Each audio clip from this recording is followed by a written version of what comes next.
Success of physics-powered businesses is vital to our economy and to society. So we play a vital role in bringing together physicists working in business and industry, in global corporations, local companies and startups across the UK and Ireland. So the IOP's role is to foster, support and connect physicists who are working in industry, enabling physics-powered businesses to thrive. The kind of the support that we can offer from our end does comprise those things I've mentioned sort of previously in the agenda around our accelerator, our business awards, our business events program, and how you can plug into our knowledge network. So I'll just start off by talking a little bit about our accelerator. So our IOP Accelerator is an affordable, fully serviced workspace that's headquartered in our IOP offices in King's Cross. It's ideal for physics-powered startups who are taking quantum, green, medical and deep tech innovations to market. We do mention those sectors as kind of, they're our sector focuses at the moment related to the project work that we're doing and impact projects. But we do obviously welcome applications from across all sectors. I should say we'll probably give sort of priority to areas that are within our focus, but that's not to say that if you've got a great innovation, a great kind of startup company that looks like it's got potential, we do want to talk to you.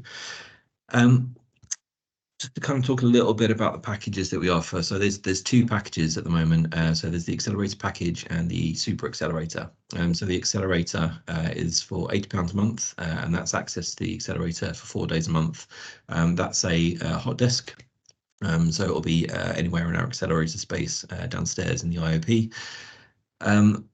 The super accelerator package is for £2,000 a month, and that's for a 4-desk serviced office. So there's 3 rooms in the accelerator, red, green and blue rooms. Each of those have 4 desks within them. For the super accelerator package, you would be taking that whole room to hold your business in. Each of them comes with access to our super fast broadband, it's free colour printing, scanning, copying, free unlimited tea, coffee and water. There's also access to our postal facilities, so you can sort of use the IOP's King's Cross address for correspondence.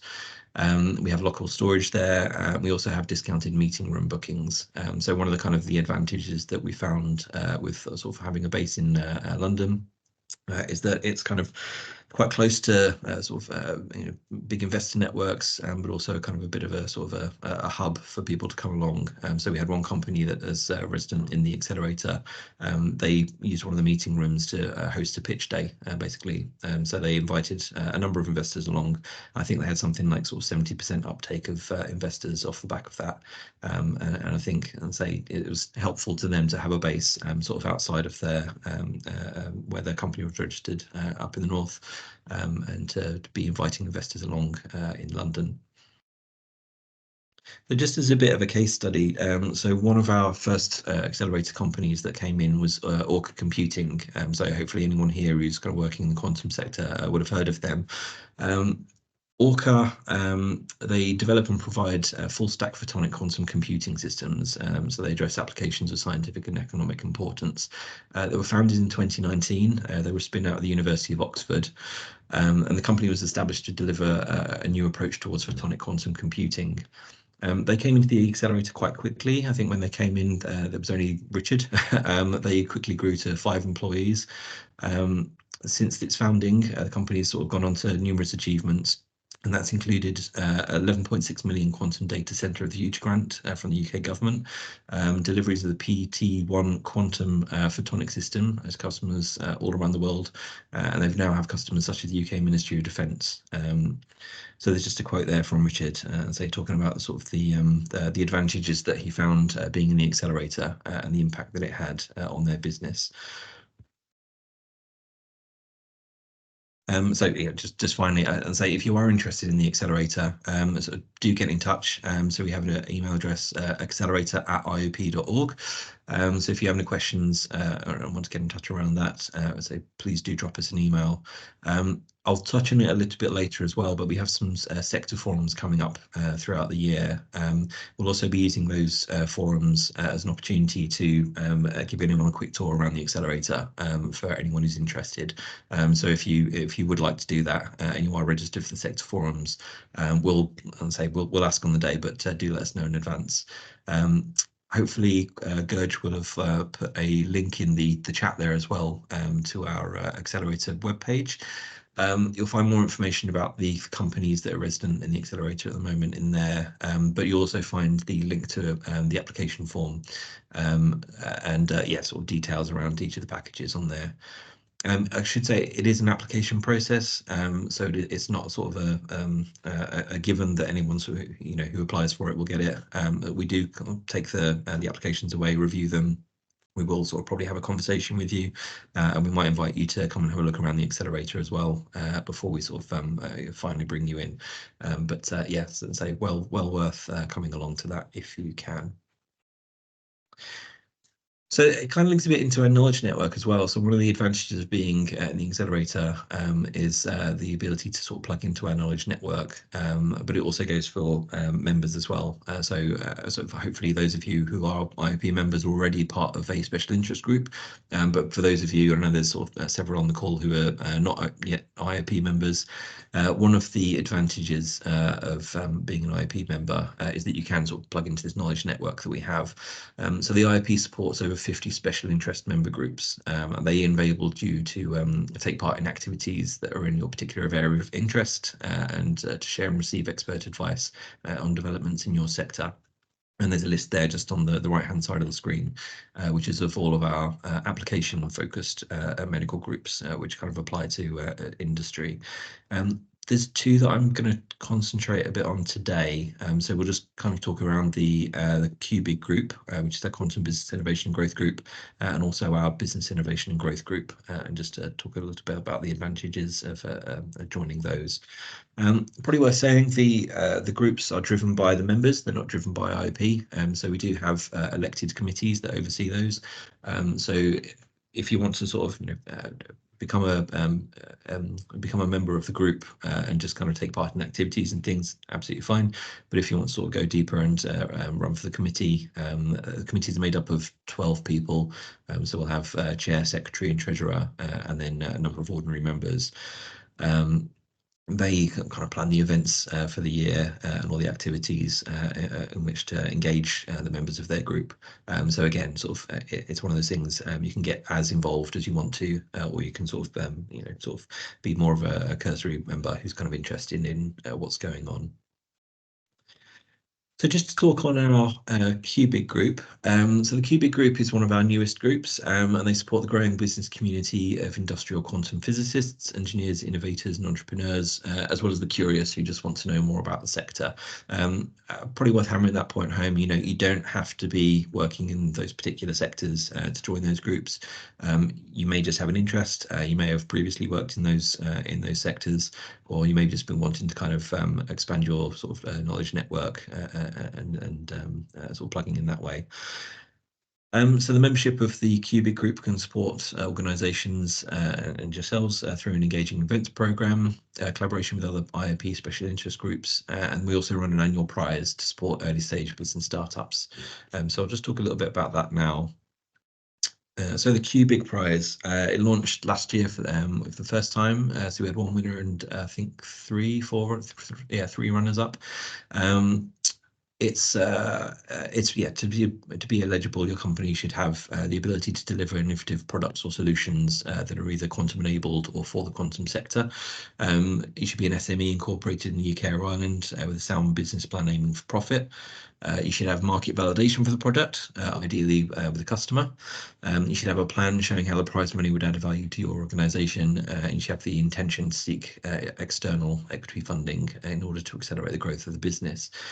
So the benefits of winning the QBIG prize is that there's a £10,000 cash prize, which is associated with it, which is provided very kindly from Quantum Exponential, who are a venture capital company who are currently resident in our IOP Accelerator. You'll also receive 6 months free access to the IOP Accelerator. So we will sort of plug you in that way as well, and there'll be obviously hopefully sort of plenty of opportunities to meet with quantum exponential through taking advantage of that. You'll gain access to IOP business support, so we'll plug you into our Cubic group and our big group as well. There's also things like there's digital trophy for use on marketing materials, company will be given a certificate, and lastly, which we'll discuss a little bit more later, you'll also be invited to attend an exhibit at the annual parliamentary reception that we hold. So, and say a number of reasons to get involved.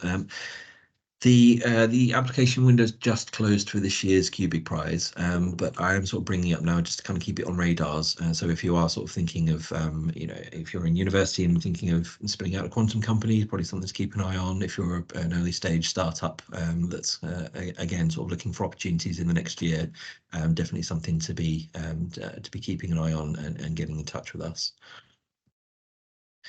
And lastly, just a bit about the big group as well. So this is our business innovation and growth group.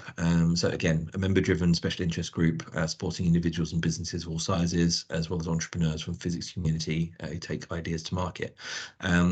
One of the advantages of being a part of the big group is obviously there's physics networking, profiling and business-to-business development, knowledge sharing and exchange events to support industry and academia collaborations. And I know there was a question that came in on the registrations about sort of how you can best plug into our network to find academic collaborations.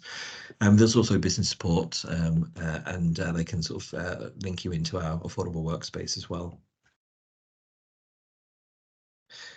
So one of the sort of big awards that we hold every year for businesses, our IOP Business Awards. So they recognise companies across all sectors and at all stages, and we're looking for companies that have excelled in innovation and the application of physics. So we have 3 categories of business award presently. So we've got the IOP Business Startup Award, the IOP Business Innovation Award, and finally the Lee Lucas Award. So the Lee Lucas Award is for very early stage medical and healthcare companies, and that's the only one that comes with a cash prize, which we'll talk a little bit about later on. So some quotes there just from our previous winners. And over the years, excuse me, over the years, we've asked our former IOP Business Award winners what winning an award has actually meant for their company. So not only is it a sort of a prestigious validation of the innovation, its application of physics and its impact, but we've also seen and heard sort of anecdotally that it's increased future investor and customer confidence in the company and the product, and it's potentially paved the way for future funding and sales. We've had a number of companies come back to us as well that they've included it on their grant funding applications, and the fact that there's kind of an endorsement of the innovation of the physics from the IOP has helped with those applications as well. So winners of the award, they can expect their award-winning innovation to be highlighted across IOP marketing materials, so that's across our social networks, usually in physics world, we've run articles in there on them. So it really kind of helps raise the profile of companies as well as the product as well. And every winner of the IOP Business Award would also be plugged into our Business Innovation and Growth group to help them make sort of future connections as well. So as I say, there's the 3 categories of award that we'll just kind of go into a little bit more detail on now. So the IOP Business Innovation Award, that's for companies that have excelled in innovation, are delivering significant economic and or societal impact through the application of physics. So that's for companies that are, say, maybe a bit more established and they're having sort of having a tangible impact already. There's the IOP Business Startup Award, so that's for younger companies who've got a great business idea, founded on a physics invention, but with the potential for business growth and significant societal impact. So the key word there, I think, being potential, and that's how we'll kind of judge those applications. And then lastly, the Lee Lucas Award, which, as mentioned, early stage companies taking innovative products into the medical and healthcare sector.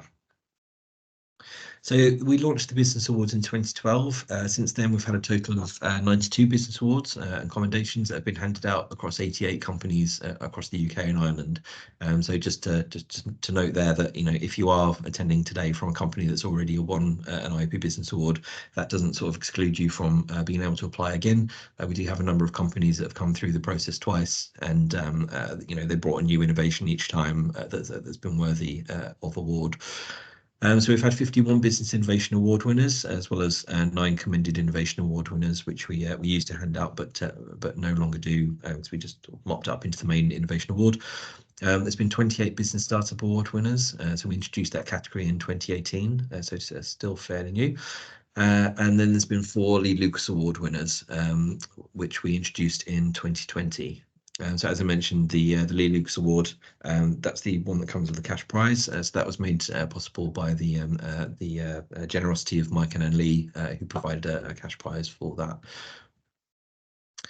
So just sort of reiterate really why apply. Prestigious validation of the innovative application of physics and the impact, improving future investor and customer confidence, raising the profile of the company, its product, enhancing funding and investment applications for future developments, and also evidence of company excellence in the commercial application of physics for the recruitment of talented young physicists. So I'll just talk a little bit about the application process itself, because we do get a lot of questions on this every year. I'll sort of rattle through this section, but it is worth saying that when we open the Business Awards application window next week, there will be some sort of in-depth guidance available, which will kind of cover a number of these slides, but kind of go into what's expected on each section. So we open on March the 5th this year, and the window is going to close on April 19th. It is quite a meaty application. There is a lot that we ask of you, so we do ask that you sort of start the application quite early on, so that you've got enough time to sort of gather materials and put together quite a robust application. As I say, there will be guidance available on the website. So we'll have there'll be guidance video, sort of similar to what we're about to run through, but there'll also be PDF application guidance, so you can sort of take that off and work through as you go through the application form. So just in terms of eligibility, so for the IOP Business Innovation Award, all companies must be registered in the UK or Ireland. They must demonstrate excellence in the innovative application of physics into a product or service that's led to business improvements or growth in terms of turnover or job creation. It should also have a substantive and or other impact as a result of the innovation. And the physics-based elements of your product must have been developed in the UK or Ireland. Very important. So these are all kind of the criteria by which we carry out our eligibility checks as well before sort of putting them forward to the panel for judging. For the startup, slightly different criteria. So still must be registered in the UK or Ireland. However, they must be beyond the prototype stages that prove functionality. It must be, they must provide a sound business plan, aiming to make a profit. There must be some proof of validation of a need for the product, ideally by a potential customer, and there is an opportunity in the application form to sort of provide evidence from potential customers. And they must have developed and manufactured the physics-based element of the product in the UK and or Ireland. And lastly, for the eligibility on the Lee Lucas Award, must have been incorporated in the last 3 years in the UK or Ireland. So probably just worth pointing out here. So we used to have a limit on the number of years that companies could have been incorporated by on the Startup Award. And so we've now removed that because we recognise that within certain sectors you may be a startup for longer than in other sectors, for example, nuclear industry or medical physics. So we do kind of ask companies to self-identify whether or not they are a startup. For the Lee Lucas Award, slightly different because it is for very early stage companies. We do ask that they've been incorporated for less than 3 years. They must be taking an innovative product specifically into the medical and healthcare sector, and they must provide, again, a sound business plan aimed to make a profit. They must also provide some proof of validation of a need for the product, again, ideally by a potential customer. On this one, because there's prize money involved, they must be able to show how the prize money would be able to add value to the organisation, and that will be taken into consideration once we get to the judging process. Companies must have developed and manufactured the physics-based element of the product in the UK and or Ireland. So if you're, excuse me, if you're interested in an application, first thing you'll need to do, go onto the website. Once the window opens, there'll be a link there that takes you through to our awards portal. So it's iop.awardsplatform.com. Once you get into there, you'll be asked to provide some contact details, choose a password and register. Once you've set up an account, you'll be able to begin. So it's a fairly straightforward process to do that. Once you get into the application form, you'll see, we'll sort of run through these sections as we go through. The first section will be on company details. So we'll just be asking sort of some generic information about the company, where you're based, what your website is. But there's also these eligibility questions in here as well. So whether you're registered in the UK or Ireland, we do ask you to provide a company registration number as well.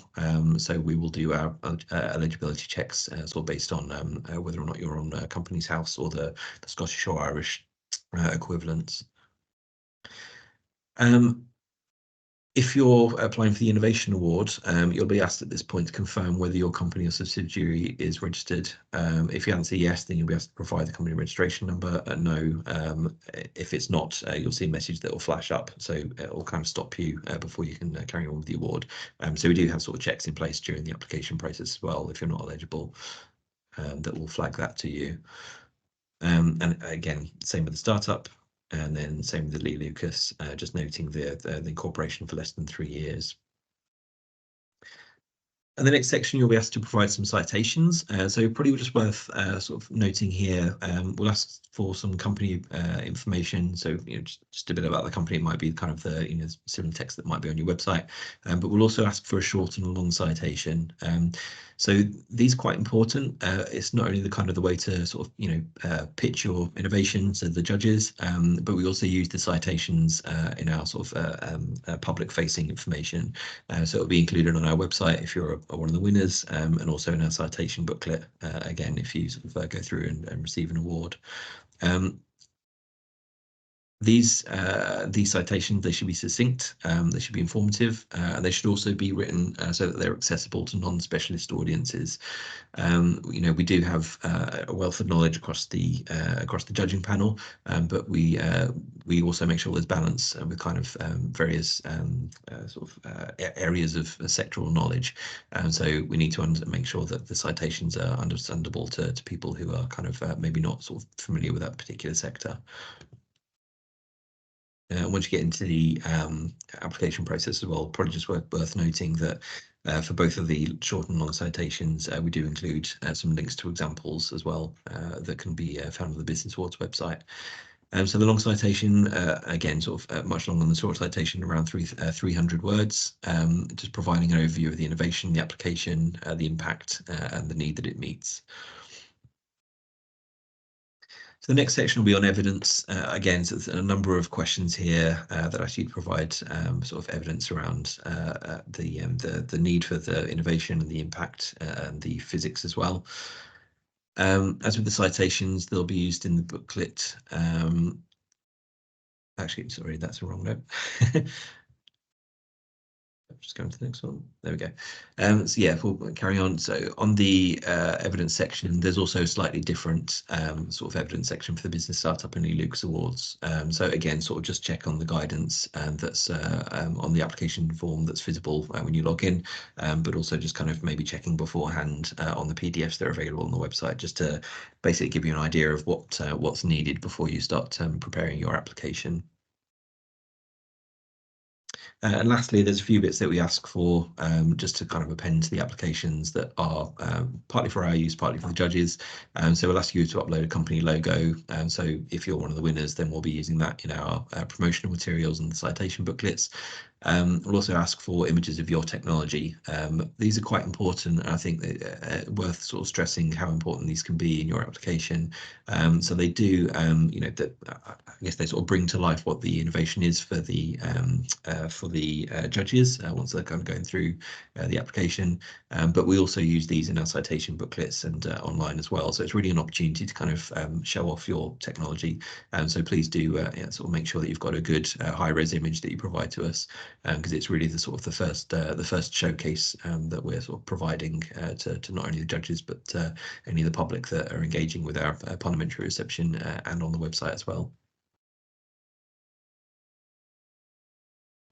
Yeah, just a bit on EDI as well. So at the end of the application form, we do ask that entrants complete an equality, diversity, inclusion form. I think this is compulsory from this year, and we ask that whoever's completed the main application form is the one who provides the information on this. Just worth reiterating, I mean, integrity and openness, they're at the heart of everything that we do at the IOP, and we do want the physics community to be a place where people from all backgrounds feel welcome and supported to fulfill their potential. And we want to celebrate the excellent work that's being done wherever it's done. So we are seeking applications across all of our awards, and not just the business awards, from all parts of the physics community.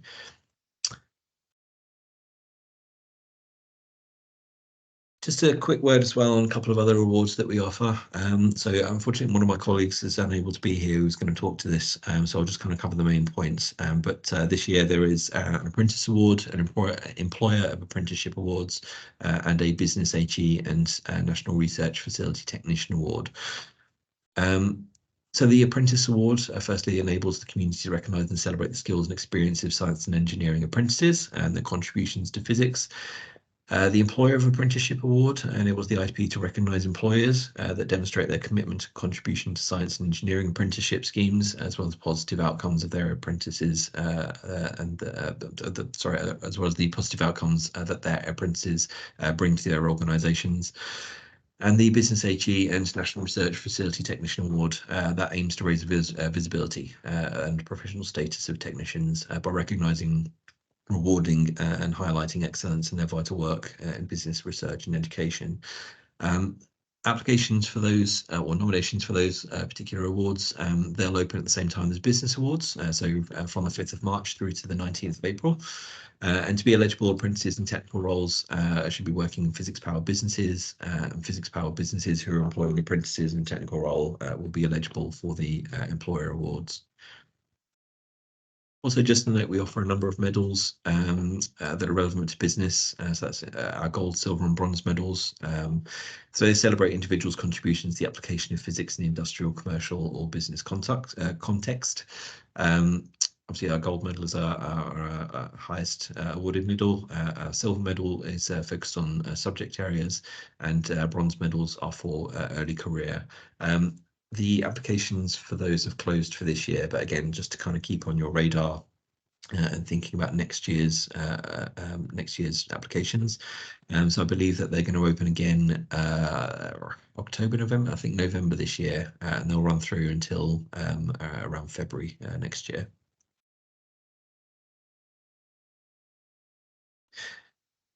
So lastly, just kind of touch on the IOP Business Events program. We do run a program through the year that's designed to help sort of startups, but also kind of you might be university students, you might be kind of working in the sector and kind of want to connect with your networks. There's kind of two things that we run. So we do business briefings and sector forums and networking events. So I can't get my words up. The business briefings, they're going to be online every month, or most months. There'll be a kind of 1 hour session, usually delivered kind of as a basically it's a bit of a lecture kind of on various elements of business support. So we've got some here. Obviously today is the first one of the year. We've also got ones on access to R&D tax credits coming up, intellectual property and patents, access to venture capital, access to facilities, and access to grant funding as well. So again, sort of all online and usually followed by an opportunity to ask questions. Our sector forum's a little bit different, so we're doing something different this year. We're going to be running 3 of these this year, and they're going to be taking place in person at the IOP. The idea is that there'll be more of a kind of a panel format, be a bit more of a kind of a discussion that's taking place, and all of those will be followed by networking events. So sort of say immediately following the panel discussion, you'll be able to get up and meet your colleagues. Hopefully sort of senior people across industry, the panelists themselves, as well as people that are kind of joining from the membership. So people within special interest groups within those sort of particular areas, and even people who are just kind of interested in the sectors and sort of making new connections. So we've got 3 sector forums that are planned this year, and I'll talk about a bit about all of these a bit more in detail in a moment. But we've got one taking a medical device to market that's coming up in March. We've got one in June on fundraising for quantum businesses, and then we've got one later in the year that we're planning at the moment, which is going to be on the green economy around access to finance facilities and support. So just kind of run through the program for the year. So the medical device, taking medical device to market. That session is going to be around giving some insight as to what it takes to get a device to market. So basically giving a better understanding of the costs and the resource involved, talking about some possible exit strategies, and what it will take in the long haul if you're determined to sort of really sort of hang in there, aiming for example, becoming the CEO of a global medtech company. So that particular session is going to be chaired by Dr. Phil Marston, who was involved in our medical physics committee, but he's also a technology consultant and managing director of Unitive Design and Analysis. So he's going to be joined by Anna Barnes, who's the director of King's College Technology Evaluation Centre, as well as Dr. Kunal Vyas, who's the director of Surgical Solutions Research at Telex Pharma. And finally, Professor Ben Varco, who's the professor in the Faculty of Physics and Astronomy at the University of Leeds. We've got a session that's coming up soon that's going to be led by James McKenzie. So that's going to be on R&D tax credits. So if you're in a physics-powered business researching or developing innovative new products, processes or services, then do join us to learn about how you might be able to benefit from R&D tax credits. James McKenzie is going to be joining us for that one. So he's a former IOP Vice President for Business and current CEO of the Business Award-winning Hearst Magnetic Instruments. Coming up on the 17th of May, we've got one on IP and patents. So this is going to be led by Appleyard Lees. So they're a leading intellectual property law firm, and they've got over 50 patent trademark attorneys and litigators. So that's one to keep on the radar if you're interested in that. So aimed at startups, anyone who's kind of looking at spinning out sort of early career and early stage companies that want to find a bit more out about IP in the process. Our quantum sector forum that's coming up in 18th June. So again, it's going to be one of the in-person forums that we hold. We held a session last year, we're really well received. Got quite a lot of companies involved in that one, but also a lot of the Cubic Prize winners and runners-up who came along to it. So worth coming along if you're keen to connect with them and hear more about what they do. But this session specifically is to learn about the investment process in tech-based companies. So you'll be hearing from both the investor about a recent deal that they've made, and they'll cover how they found out about each other, the meetings, the information exchange, the negotiations that took place, other people that were involved in the transaction, what they were thinking at sort of different stages, and how they were feeling during the process. So a great opportunity to kind of hear from sort of both sides of the coin there. So that session is going to be led by Quantum Exponential. So they're again sort of the VC investor that is currently resident in our IOP Accelerator. They're going to be assembling they are assembling a portfolio of potential investments in leading quantum technology companies around the world. And then lastly, just in July on the 18th, we've got Jo Stotter-Newson, who's going to be joining us. So she's a venture capital investor and also one of our Business Award judges. And she'll be talking about what you need to do to attract investment into your deep tech businesses. So for quarter 3 and 4, because I know we had a question in that came in sort of via the registration about what's coming up. So we do have them listed there. So we've got the green economy, obviously access to finance, facilities and support. We've got one that's coming up on access to facilities in October, and then in November we'll have one on access to grant funding. More details will be added to the website of those kind of lockdown.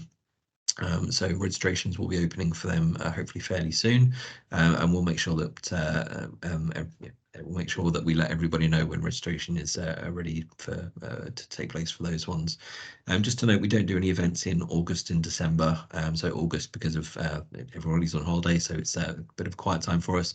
And then December, obviously with Christmas coming up, but we also hold our parliamentary reception for the Business Awards at that time as well. So good to be keeping the decks clear for that one. If you do want to find out any more, obviously I think there's a link in the chat that's been put up, but there's the QR code there to go onto our website and register, and so please do go along and do that. And that kind of brings us to the end of the presentation part. So I've got some questions that have come in via the registrations. I think what I'll do is just kind of kick off by answering some of those, and then if there's any other questions that have come in sort of during the session, we can touch on those as well. So the first one I've got here, what are IOP's next steps following the excellent Powering the Green Economy report? So just for sort of background for anybody who doesn't know, the IOP runs a number of impact projects every year. So these are kind of designed to basically kind of create influence and leverage our influence to create impact. So there was one that was published at the end of last year on the green economy. We have just announced that we're going to be doing a green economy part 2. So for anyone who's not sort of familiar with the report, it is available on the website, and it talks about sort of the various technology areas where we need to be sort of working in step to transition to a green economy and sort of meet our net zero targets. Our next sort of tranche of work in that likely to take place this year, and I think the details are just going to be worked out at the moment around what that looks like, sort of with the various stakeholders involved. So hopefully we'll be able to sort of release more details, obviously as the year goes on. But for now, just good to sort of keep in the back of the mind that we will be doing some more work on this at some point this year. So we've got a question of how can businesses find and develop successful collaborations with academic groups? So I think I touched on it a little bit earlier, just in terms of kind of how you can connect through the IP special interest groups. I'd say that they're probably the best place to sort of start making those connections. So if you're not a member of those already, good to be sort of just checking out which groups look applicable to you in the kind of the sector you're working in. But also just kind of and say if there's anything that you're interested in, and so we do encourage people to sort of take part in those if they're not necessarily kind of sort of working in those areas or have knowledge in those areas. And I guess it kind of relates to these sort of forums that we've got coming up, the sector forums through the year as well. You know, although they're kind of they do have a sector focus on medical physics, quantum, the green economy. Obviously, if you do have interest in those, please do come along, even if you're not sort of working in them, because there's you know, a good opportunity to connect with other sort of like-minded members, but also to sort of forge connections where you sort of are keen to do so. So hopefully that sort of helps. Got a question here about, is there a list of venture capitals in the UK? So just to mention, as part of our impact project work, we are doing an impact project on venture capital this year. As part of that, we have been identifying some of the sort of the key venture capitalists who are engaging with physics powered businesses. And so that work is going to be going on through, I think, Q2, Q3 by the looks of it. So yeah, hopefully sort of once that's up and running, we'll be able to say a bit more about venture capital and sort of how we can yeah, share outputs with the membership as well. So at the moment, I don't think there's sort of anything I can sort of particularly point you to, but so that is something that hopefully will come down the line as part of that work. There was a question here on how intellectual property generated from your university research can be utilised to support your business plan with the assistance of IOP Business Support. So just on that, I'd say I would point you to the IP and patent session that's coming up on the 17th of May. I think Appleyard Leeds will be best place to sort of offer some advice on that. And they, you know, they're quite good at, say, taking questions and connecting with the people who are attending those sessions. We've got here how IOP Business Support fits within the wider landscape of public sector support for startups and SMEs. So I mean, we do offer, say, through our accelerator, sort of space for companies to accelerate their growth, but we are sort of, you know, pointing them to, you know, if there's I guess sort of grant funding applications that come on, we are sort of plugged into things like Innovate UK. We do sort of keep an eye on where there's grant funding sort of coming through, you know, the various government departments and things like that. So we have flagged those sort of on occasion where needed. We are sort of aware of like consultations and things that come out through the government departments. So we do sort of again sort of raise the profile of those within our sort of specific sort of, I guess, knowledge specific networks. So for example, we just had there's consultation that's just come out around nuclear technology. So we've made sure that our kind of our nuclear industry and nuclear physics groups sort of plugged into that. So So I hope that sort of touches on that question. And then, yeah, we had one about the kind of the plan for 20 or the end of for 2024 around the business events program. So hopefully we sort of touched on that.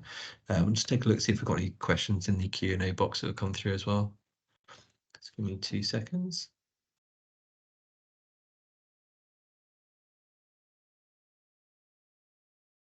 So we've got one question here. What's the capacity of the accelerator and how full are you currently? How long can companies stay in the accelerator?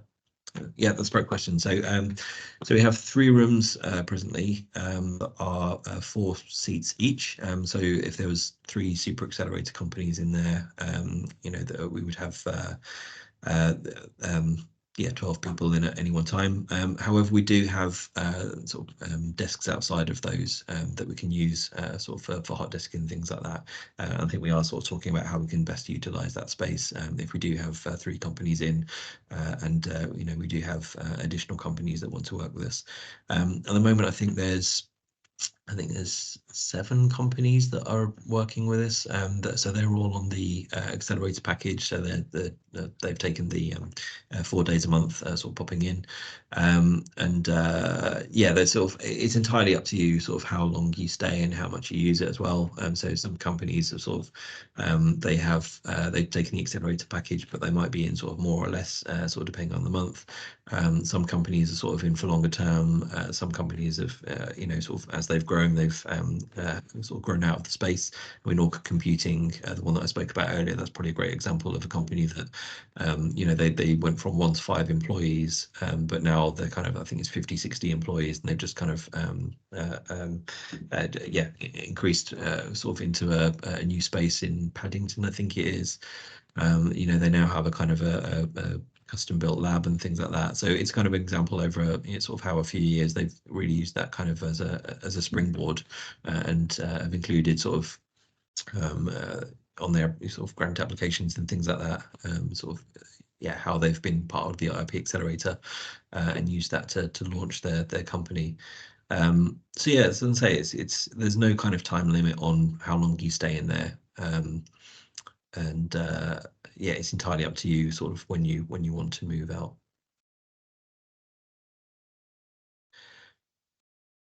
Right, so I think that kind of brings us to the end. So unless there's any more questions, I shall bring us to a close. But just finally to say, thank you to everyone for coming along today. If you do have any queries, please do email scienceinnovation@iop.org. Feel free to get in touch. And yeah, if you've got any sort of queries around the Business Awards, the Accelerator, anything else that we've touched on, like our business program today, so please do get in touch, and hopefully we can sort of we can help you from there. In the meantime, say please do sort of make use of the links that have been popped into the chat, and take a look at all of the sort of various bits we talked about today. And if you are interested in applying for any of those things, say yeah, please do go through the application process that's on our website in various places. So it's great. Thank you very much, and I hope you have a great day.